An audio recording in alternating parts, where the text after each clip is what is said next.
good afternoon from Sydney, good morning, good evening, wherever you might be in the world. Thanks for joining us today for this workshop on thinking about the impacts that COVID-19 has had on water and sanitation utilities and what we can take from the last year and apply that moving forward to become more resilient to perhaps pandemics in the future, climate change or other similar protracted crises.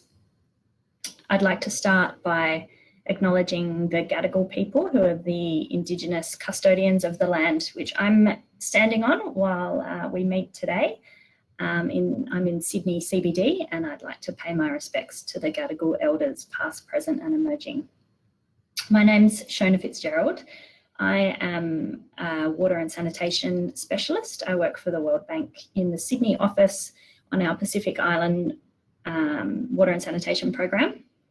And I did notice in our registration list that we have good representation from the Pacific Islands today. About 10% of registrations were from our small island countries in the Pacific.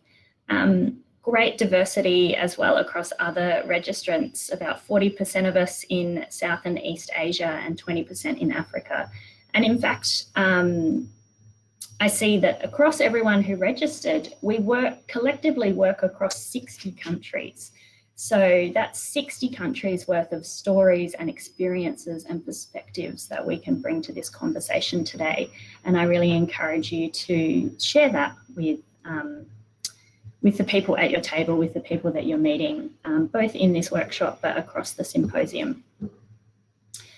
And I'm very glad you're here to talk about this topic, that you're not too tired yet of speaking about COVID, because it's really during these protracted situations when there's no quick fix, when we have to learn to live with this uncertainty over a long period of time, that we have the opportunity to grow and to learn.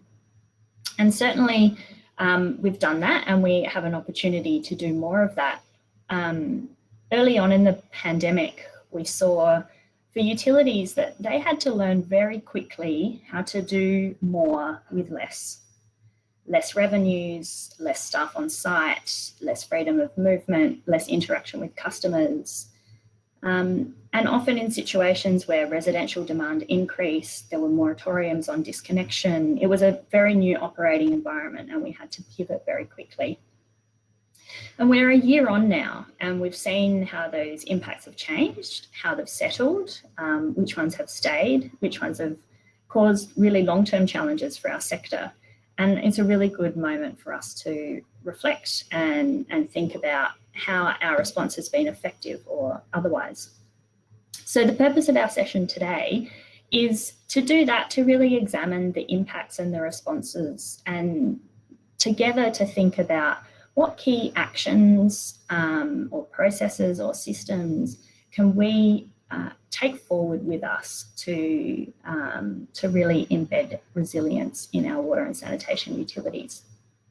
So the format of today, the way that we're going to go about that is we have a few presentations up front to give a bit more context and to really start to get us thinking about the impacts that COVID has had, and to think about some specific case studies of how utilities have responded. So you'll hear a general overview of the COVID-19 impacts on utilities, and then some case studies, one from Philippines, one from Bangladesh, and one from Brazil.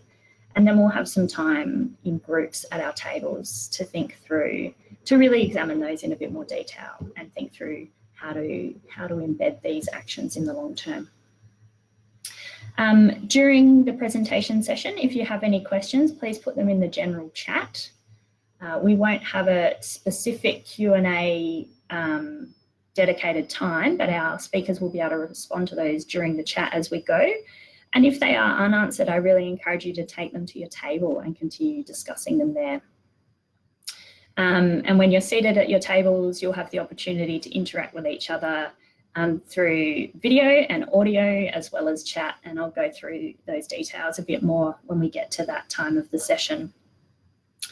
I'm going to hand over to our presenters, but before I do that, I just want to sincerely thank the co-conveners of this session. So The session's being co-convened by World Bank, Asian Development Bank, and IL Utilities.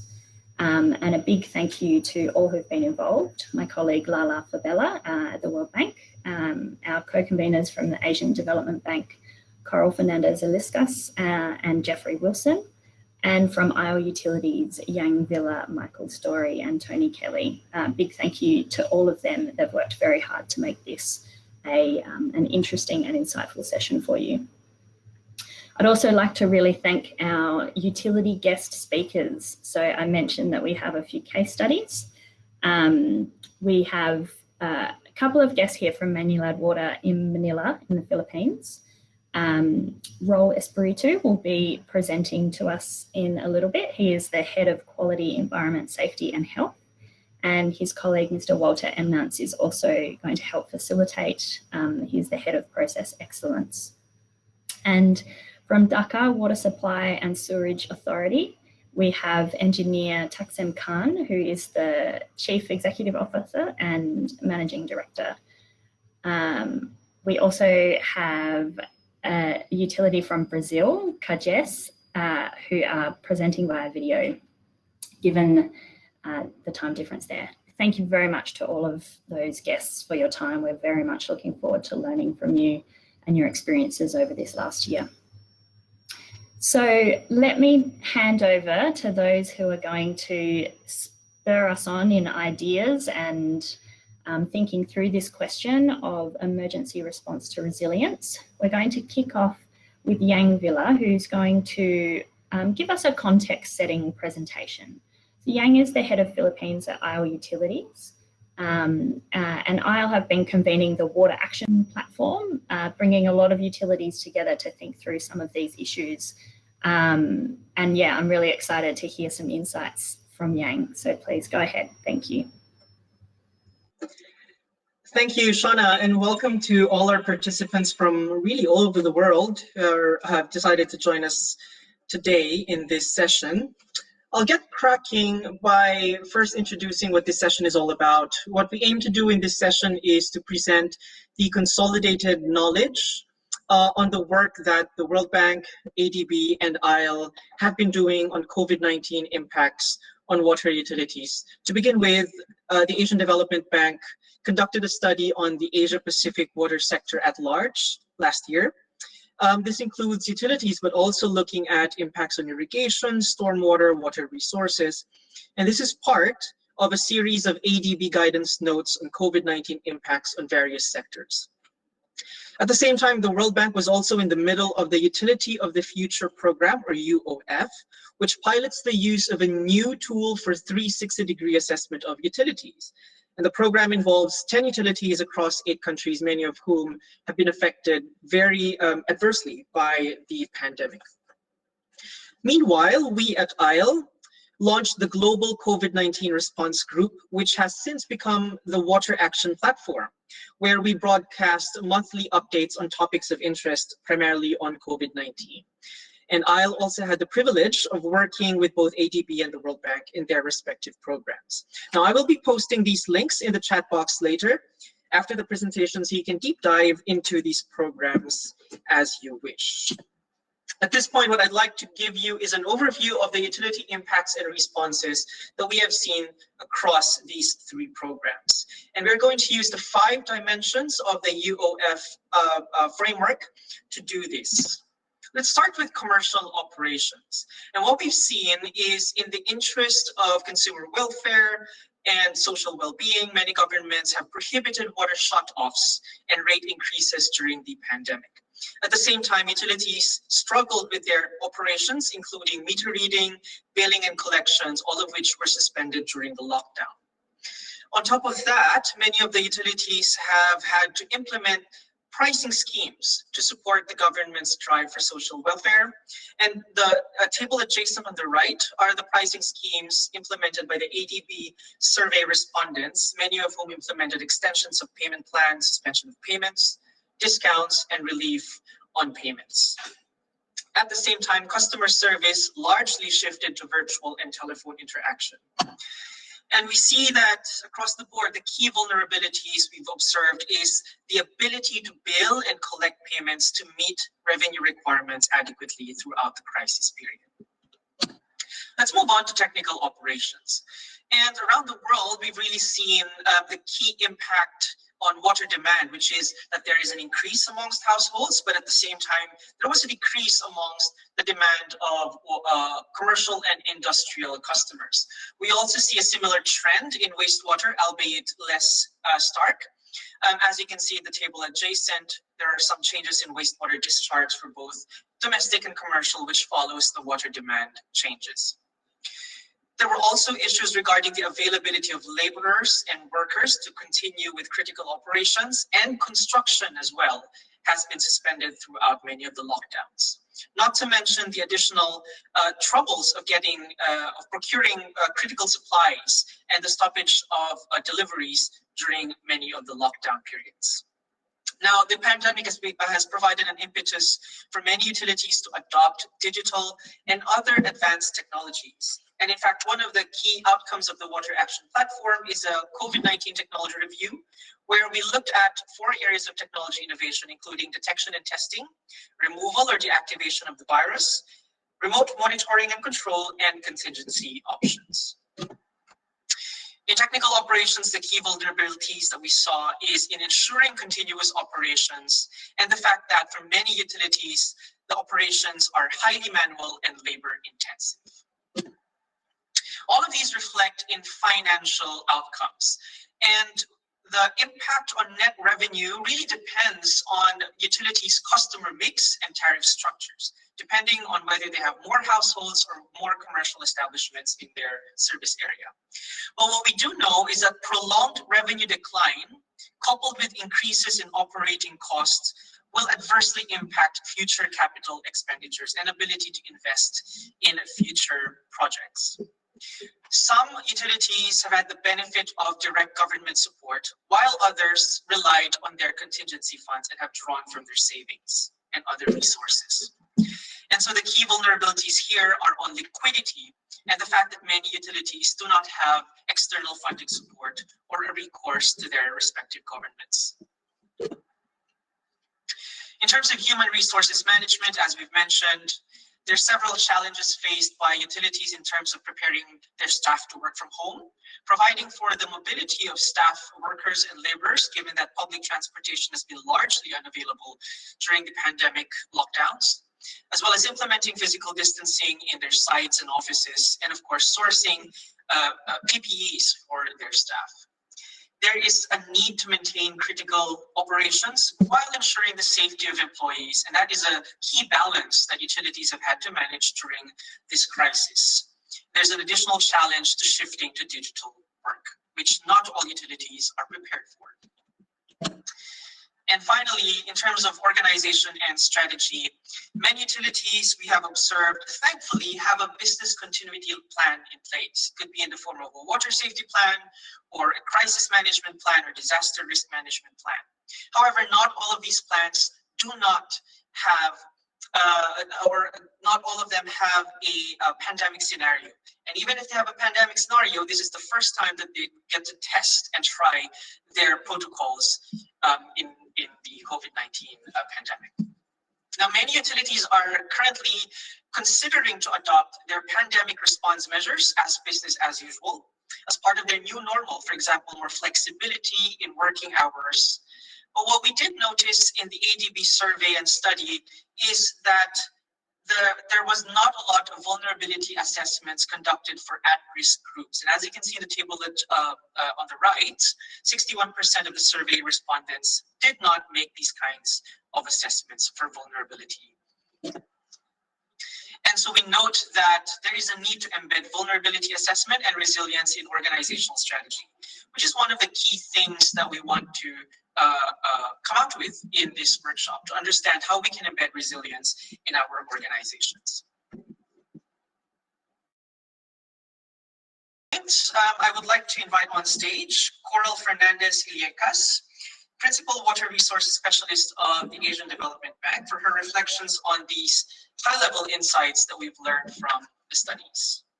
Hello, thank you very much, Yang, for a very important and insightful presentation on the work that we have carried out together with UIL utilities and of course World Bank as well.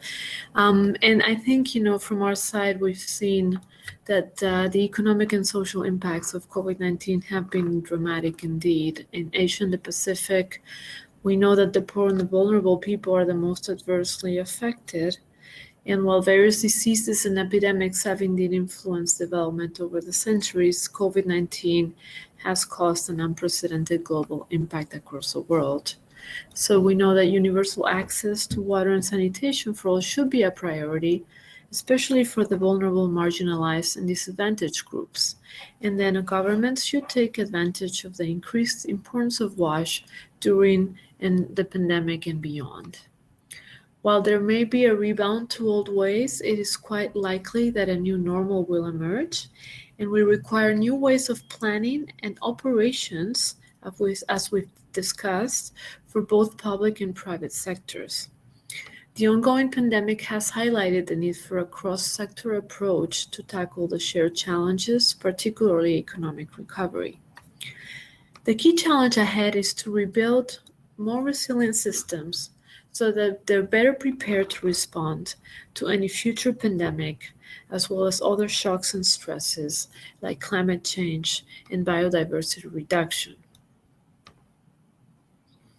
Governments should indeed consider investments in decentralized solutions, greener and nature-based solutions, resource recovery, supporting digital and technological transformation of service provider, and facilitating innovative technologies.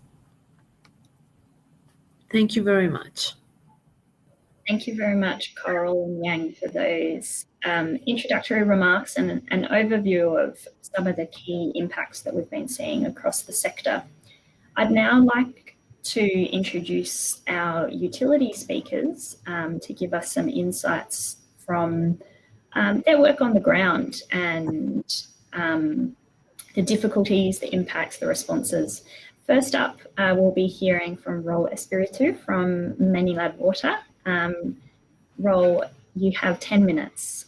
Please go ahead. Thank you. Yeah, thank you very much, Shauna. Good afternoon, good evening, or good morning, wherever you are in the world today.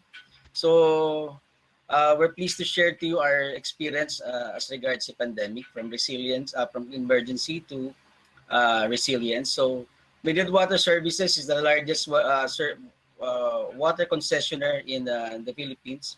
We serve the west zone of Greater Metro Manila. We have more than 2,500 personnel. We're serving about 1.48 million connections or a coverage population of 9.74 million. So we have an extensive network of pipe network and a sewer network. We are operating 4 water treatment plants, and we are producing about, we're treating about 2,700 million liters of water per day, 22 wastewater treatment plants, and 36 pump stations and 100 lift stations. So for in terms of the COVID context, so we have more than 1 year of varied type of community quarantine here in Manila, in the Philippines, I should say.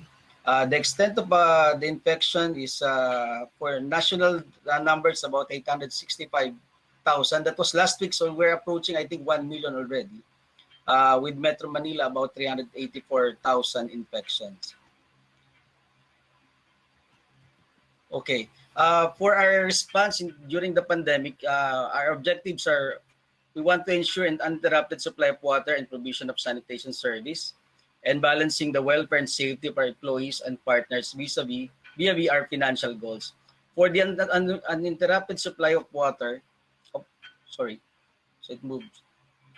So we're happy to say that more or less for during the pandemic, even now, we have maintained a 24 by 7 7 psi 24 hours by 7 psi water supply. So there was no change in terms of our service level even during the pandemic, comparing it to the pre-pandemic level. Of course, we want to ensure the safety and welfare of employees. So we have managed to more or less contain the spread of the pandemic within our offices. And for our financial goals for last year, although our revenue was down, it was not so much down. So I think we registered a decline in revenue, gross revenue of just about 4%. Next slide, please. So these are the impacts of the COVID pandemic for in the case of Maynilad. Of course, revenue reduction brought about by the unfavorable customer mix because the tariff here in our concession is set up in a way that commercial and industrial customers pay more than the residential. So from the usual 80-20% to 80% residential to 20% commercial business, the revenue mix has become 87-13. So it impacted our revenue for last year, and actually continues to impact our revenue for this year. Of course, cash flow, because of the payment, it also impacted the payment capability of our customers, and also the availability of payment channels early stages of the pandemic. And of course, it costs us also additional expenses in terms of COVID-related management, prevention, and control protocols. For our planning investment, it impacted our implementation of CapEx projects because of the various stoppages and availability of contractors and limitations set by the government. Of course, another aspect of the pandemic is the access to capital. So while banks here have money, but have become really risk adverse. No? So waiting out the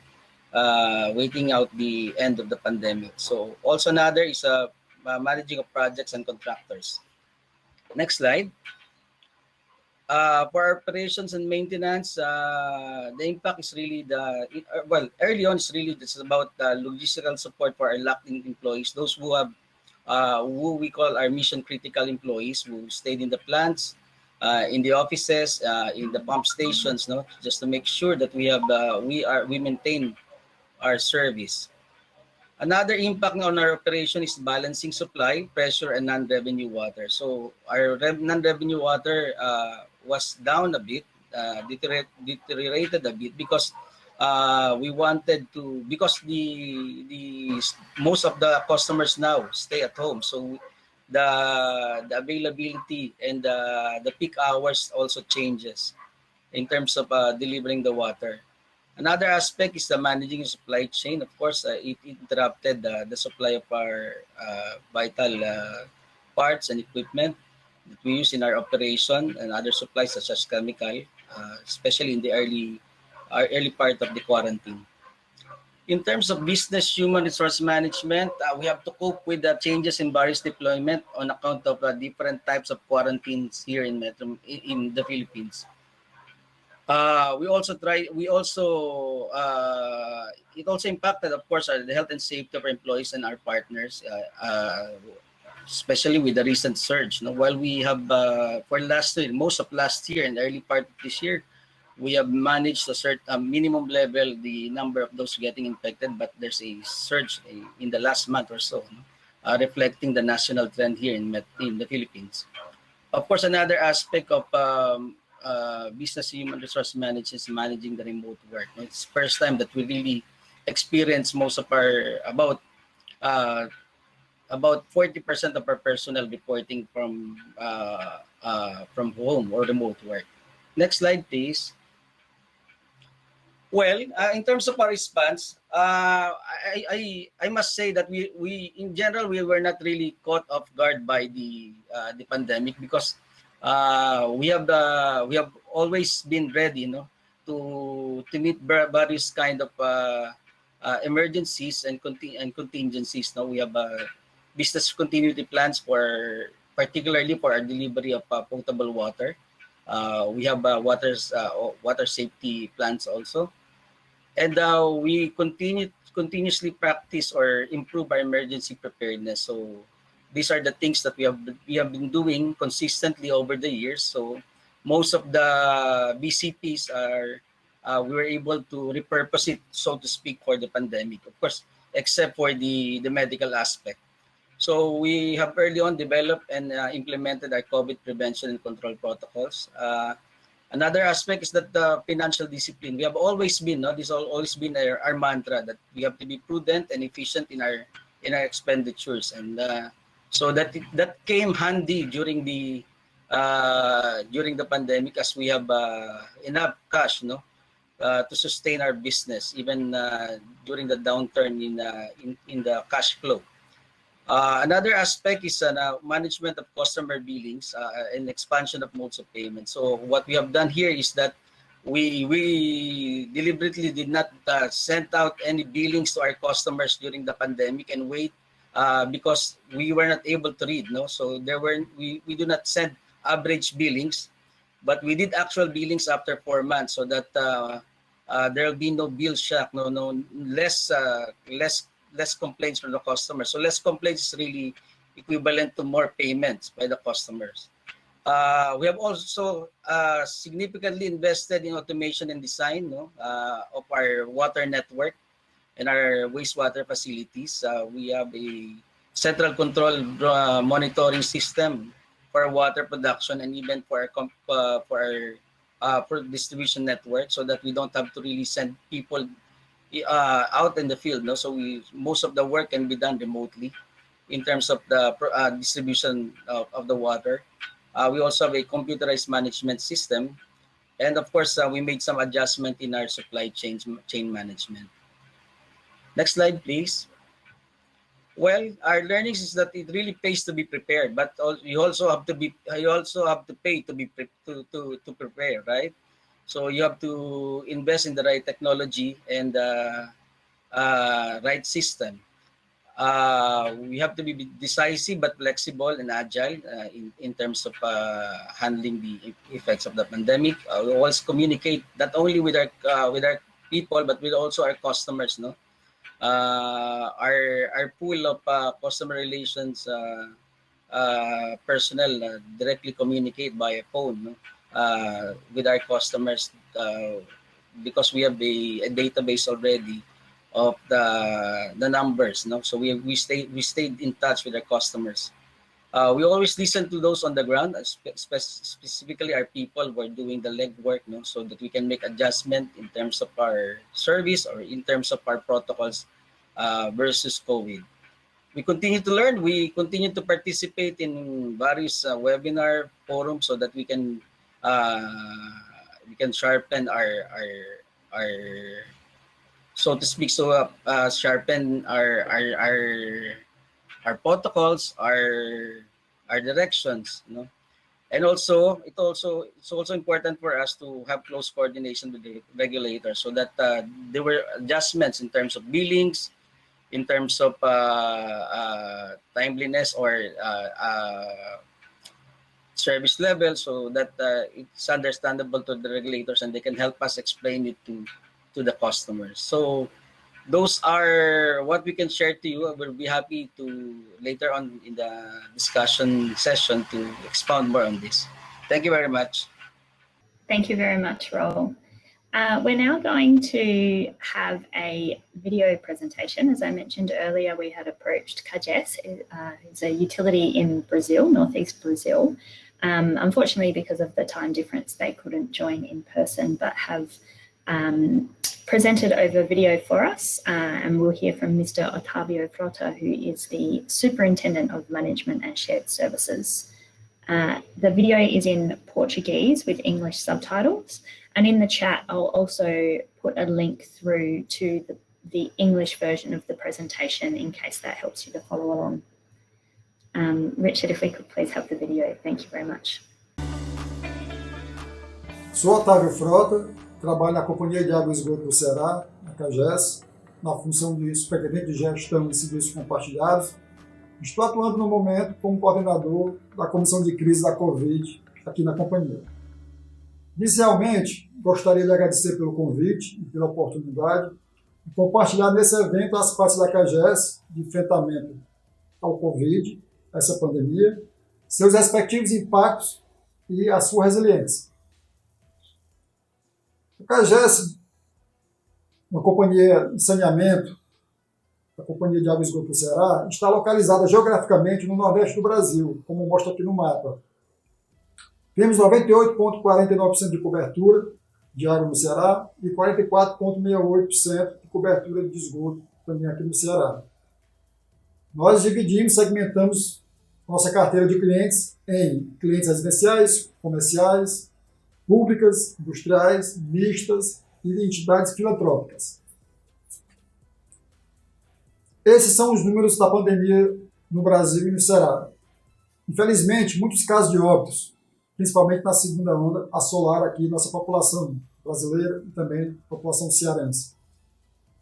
Inclusive, nos últimos dias, chegamos a ter mais de 4.000 mortes aqui no Brasil. Panorama, no Ceará, nós temos aqui 14.692 mortes nesse período de pandemia, e no Brasil chegamos aqui à marca de 332.000 mortes nesse período. A apresentação das ações de enfrentamento aqui da Covid, nós faremos em blocos. Vamos iniciar com o bloco da governança da crise. Inicialmente, a CAGES, de forma imediata, quando iniciou a crise, foi instalada uma comissão de crises. E essa comissão de crises começou a atuar fortemente, de forma compartilhada, com diversos instrumentos, diversas instâncias aqui na CAGES, envolvendo os colaboradores, as gerências, a diretoria, o conselho de administração e também o governo do Estado. Diversas ações são definidas pelo governador, através de decreto, e essas ações nos orientam, dão norte para nós trabalharmos aqui internamente.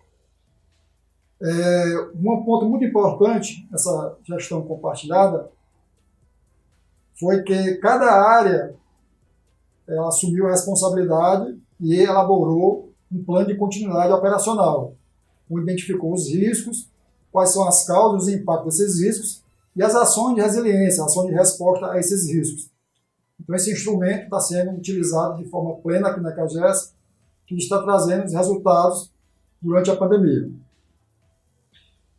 Podemos citar algumas medidas, algumas ações na área de gestão de pessoas. Uma delas, que consideramos muito importante para os empregados, é a manutenção do quadro de empregos. Apesar de nós termos um contingente pessoal próprio e também terceirizados, todos eles foram mantidos no quadro de empregos da CAGES. Tivemos flexibilização do trabalho, com rodízio e também no teletrabalho. Fornecemos EPIs e EPC para todos os colaboradores. Um ponto também fundamental de amparo às pessoas trata-se do atendimento e acompanhamento dos profissionais de saúde, envolvendo aqui médicos, enfermeiros, psicólogos, assistentes sociais. Criamos um canal de comunicação, tanto por WhatsApp, por e-mail, também com essas pessoas, com esses profissionais. Adequação dos ambientes de trabalho, testagem, treinamentos também à distância e também elaboramos protocolos sanitários e de segurança. Tínhamos que fazer de imediato, aí no caso de maneira ágil e eficiente, uma importante etapa de transformação digital, agora de forma acelerada. De imediato, nós tivemos que virar a chave e viver uma nova realidade durante a pandemia. E aí implantamos várias ações de TI para a viabilização da continuidade do negócio nesse tempo de pandemia. Então, disponibilizamos ferramentas, equipamentos para os colaboradores, virtualizamos processos e criamos funcionalidades para os clientes. Por exemplo, a autoleitura de drones para o próprio cliente, também ampliação dos serviços através dos canais digitais, do aplicativo da CAGES, também a GES, que é um chatbot. Implantamos também funcionalidades na URA, no 0800, de serviços. Então, como contribuição social, a CAGES promoveu ações de apoio para a população carente, dentre elas, para os clientes de categoria residencial básico, com consumo de até 10 metros cúbicos por mês, a CAGES, junto com o governo do Estado, promoveu isenção de cobrança da tarifa de água e esgoto para a população. Também para clientes de categoria residencial padrão básico e regular, a CAGES, junto com o governo do Estado, promoveu a isenção da cobrança de tarifa de contingência. O que seria a tarifa de contingência? cada cliente tem uma meta estabelecida em função da escassez de recursos hídricos aqui no Ceará. Então, se ele extrapolar essa meta estabelecida, ele paga um adicional que chama-se de tarifa de contingência. E também disponibilizamos pias compartilhadas, containers, para a população carente, capital interior, para que pudesse, essa população carente, de baixa renda, pudesse fazer sua higienização em tempo de pandemia. Na operação da companhia, a prestação de serviço foi continuada, em nenhum momento a CAGES parou. Como foi já dito aqui no início, a parte de governança, a CAGES, junto com as suas equipes, elaborou para cada área específica, principalmente da área da operação, um plano de continuidade operacional. Então, cada área fez esse seu levantamento dos riscos, das ações e essa resposta a risco, para que a CAGES pudesse continuar a prestação de seus serviços. Já na área de suprimentos, essa área foi bastante impactada em função de aumento de custos e insumos e também da escassez de produtos. Isso provocou, em alguma instância, em algum momento, alguns abastecimentos de materiais. Então, em função disso, a CAGES teve como estratégia um foco nos seus materiais estratégicos, materiais de tratamento e também nos materiais de proteção individual das pessoas. Na perspectiva financeira, tivemos alguns impactos. Podemos aqui listar alguns. Por exemplo, redução do volume faturado do comércio da indústria, já que teve que fechar o comércio e a indústria. E também reduziu as expectativas de lucro em função disso. Teve um aumento da inadimplência, em função da crise, que pessoas ficaram sem trabalhar. Também o estoque da dívida e despesas financeiras em função do aumento do dólar. E também fizemos a postergação do reajuste de tarifa, que o momento não era muito adequado, redução de gastos, postergação de gastos e também postergação de operações financeiras. Apesar dos impactos financeiros, a CAGES se mostrou bastante resiliente à crise, com a adoção de estratégias e respostas aos riscos em função da pandemia. Como aqui podemos destacar, teve uma otimização do processo de gestão financeira. CAGES pré-pandemia, a CAGES já vinha com uma boa situação de caixa, já vinha com uma boa situação financeira, que teve um lastro que foi possível utilizar nesse tempo de pandemia. Estamos também trabalhando com instituições financeiras para eliminar o risco cambial. Como fazer isso? Fazer isso através de uma negociação para transformar a dívida que está em dólar, essa dívida transformar em real. O outro ponto é a baixa alavancagem, que seria o baixo endividamento, que vai possibilitar a CAGES, em momento futuro, fazer a retomada dos investimentos. Toda essa longa jornada e travessia da pandemia está trazendo grandes aprendizados. Podemos elencar alguns deles. Primeiro, fundamental, os serviços públicos de saneamento básico são fundamentais na pandemia. Nós não podemos parar. A população toda depende da CAGES para abastecimento de água, para a sua higienização, para os seus cuidados. Necessidade das ações continuadas de gerenciamento de risco e também de crises. Isso se torne uma ação continuada da CAGES. Fortalecimento cada vez mais dos instrumentos de gestão, de governança, instrumentos de comunicação fundamentais em tempos de pandemia. O cuidado das pessoas passa a ser uma responsabilidade de todos. Adaptação e agilidade nas decisões, nas ações. Nós não temos muito tempo a perder, cada dia conta muito. Flexibilização do trabalho.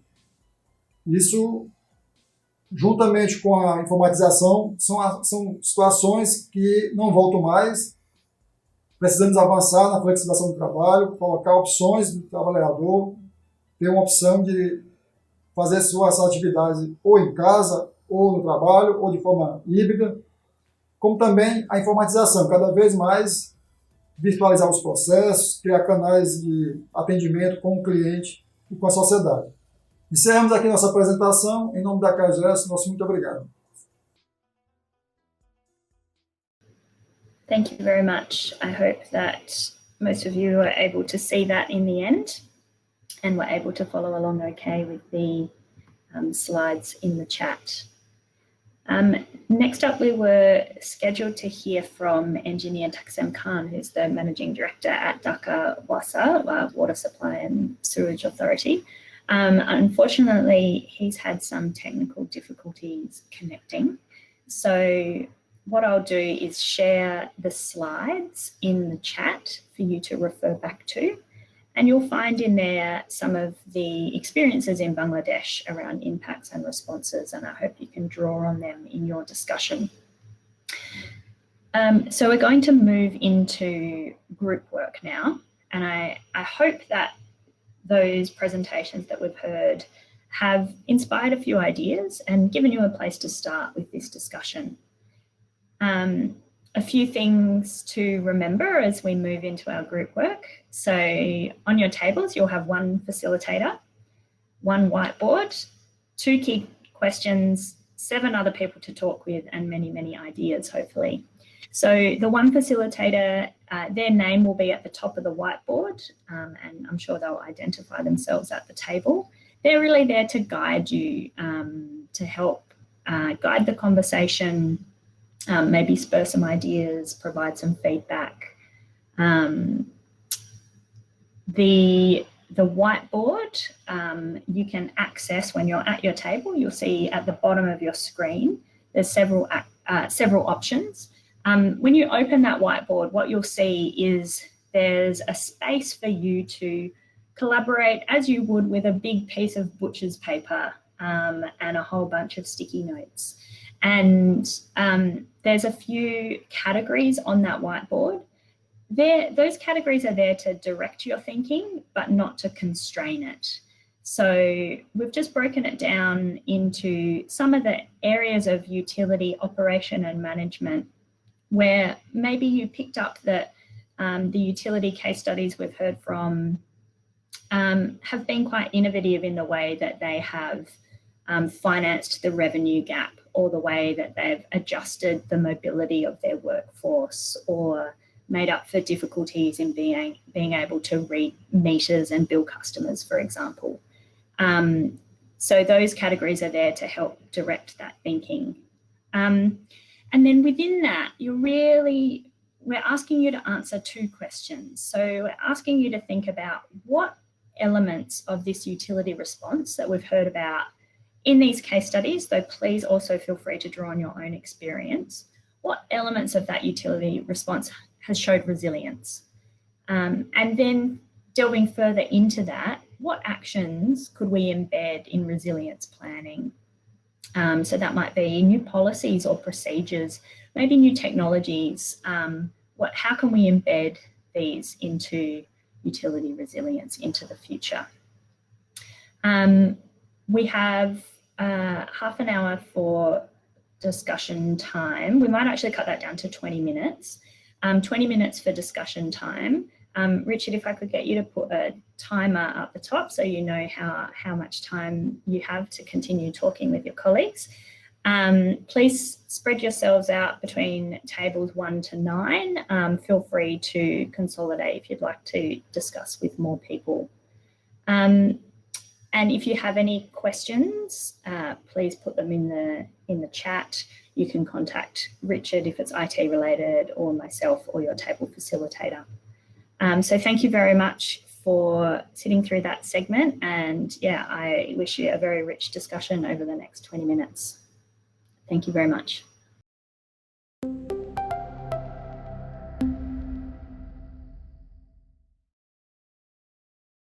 What was the feedback from your group?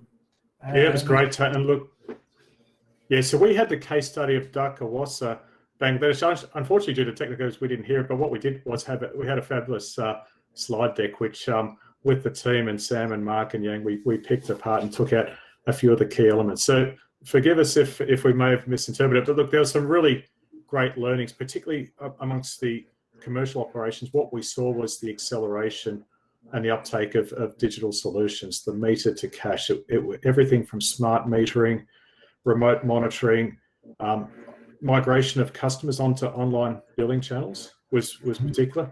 We then went into technical operations and the better use of SCADA for remote operations, and particularly during lockdown period when frontline staff couldn't be on site, that they managed to use their SCADA systems much better for remote operations. In terms of financial management, we saw, in some cases it was a reduction of debt and better investment in more resilient systems.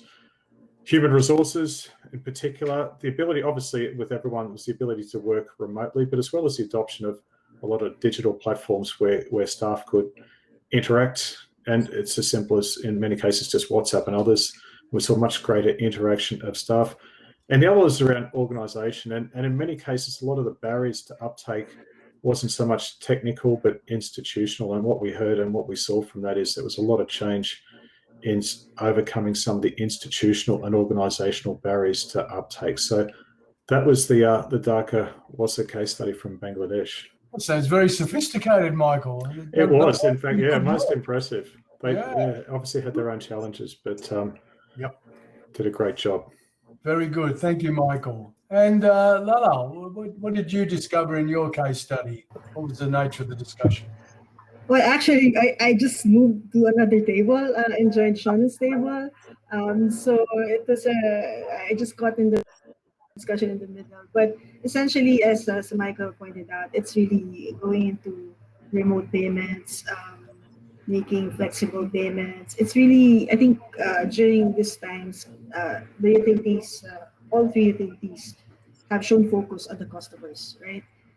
Ensuring the continuity of operations.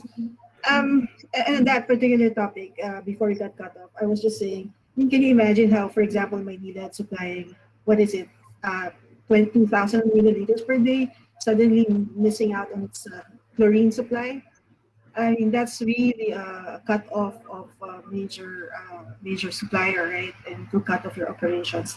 So, I mean, there's also talk about the organizing the HR side, working in teams to prevent the transmission. This is very COVID specific, and repurposing teams of the organization during this time. And I think that's a good adjustment that utilities made, because this is a long pandemic, and nobody, I think, prepared for this kind of disaster. We usually prepare in Manila for earthquakes, right, Wally? Yes, We prepare for typhoon. And these are temporary disruptions, but not a long haul. And so that's why we have to move from just being small action plans to really resilient frameworks and operations. So, I mean, those are things I can share because I got in the middle of moving around tables, and I'm not sure if I made, made full respect to the discussion. And there's one mention that maybe water utilities can also somehow learn from other utilities, like the electricity distributors will probably also face the same issues. That's it from my side. Okay, thank you, Lala. Very good. And Walter, what did you get out of your groups? What was the nature of the discussion there? Hi, Tony. Hi, everyone. Good afternoon again. Basically, it was a very energetic table that I was in. Both Attorney Royal and myself joined tables, so tables 8 and 6. And there was high energy in terms of learning more from the case study. So more specific question, especially in terms of how we ensured continuity of water supply, despite the fact of the challenges in the collection that Roel has shared in the case study. And so there were a lot of valleys of questions and answers in that area. And it was a pity we have to intervene and say, hey guys, let's process this into, let's switch this to processing the learning activity into how we can take the ahas and reflect how we can strengthen our resiliency systems in each of our institutions we're in. And we did get some interesting ideas from there. First one is really around the commercial area in terms of having more payment options, not just in terms of channels. because we did open up more online channels like Paymaya, GCash, and others. But also in terms of helping the customers cope with the difficulty of the times, the government has intervened and shared the direction that there should be no disconnection for some time. And while people's while accounts payables accounts collectibles are increasing, we have to come up with a scheme to lengthen the period that they can pay up the bills. So that one is a challenging intervention, but preparedness even before disasters like this pandemic would have helped any companies. We also talk about on organization and strategy as well as HR in terms of split work arrangement, meaning to say skeletal crew on the mission critical roles, and on the rest it's really remote work, and on the financials, prudence and efficiency, as well as prioritization on the CapEx programs. Some repair works will have to be postponed or deferred a bit so that we can live with the cash that we have. So again, a lot of interesting takeaways from the members. I'd like to thank the members from my table. Back to you, Tony. Thank you very much, Wally. That's great. It seems to me that there were some real opportunities taken. Accelerating the digital rollout in a company. I know in the utility I work with in Tasmania here in Australia, it's going to become business as usual from now on in terms of working from home. We're all used to doing that now. We're all experts with Zoom and Microsoft Teams. That was probably going to take us 5 years to achieve that, but now it's all happened in the last 12 months. So that's a big improvement, I think. Did you have anything else to add listening to each other? Any other thoughts come to mind? Came across in our presentation was just the adaptation and the agility and really the clock speed at which utilities had to move, and they did, and they were responsive, and all those, the good things that came from what was it was a global. When we have to move quick, Michael, we can actually do it. Exactly. All right. Thanks very much, team. Thank you. Okay. Bye-bye. Thank you. Bye. I'd like to just hand it back now to Coral to give the closing remarks. Coral?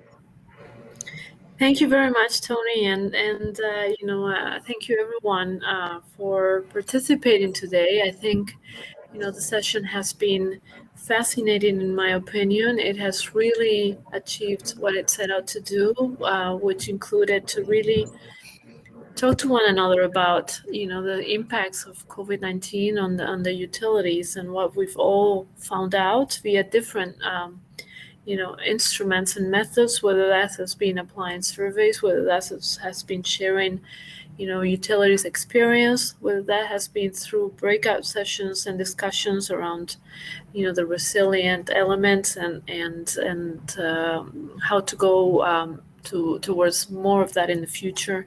So I think we have really been able to, on the one hand, assess these impacts, discuss them, and realize also what the responses have been and how they've been more of what the utilities were doing already, but so also how the utilities have adapted and changed the way they operate towards a future that has learned from the experience of COVID-19.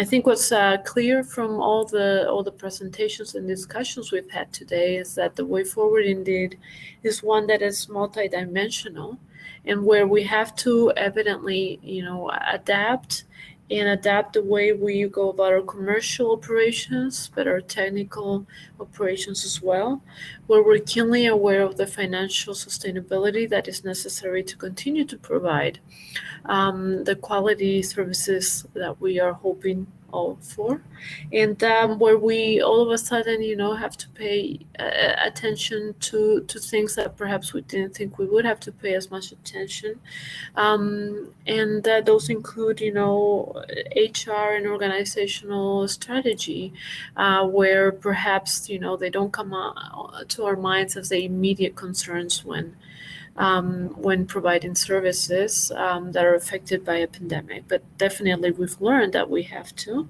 But it's also a multi-stakeholder approach that we need to really take on board, where we each have different roles to play. And so we have also heard about how the utilities have a central role, but also other actors like the governments, development partners, civil society also have a fundamental role to play moving forward in how to move from an emergency response situation to a more resilient approach to service delivery.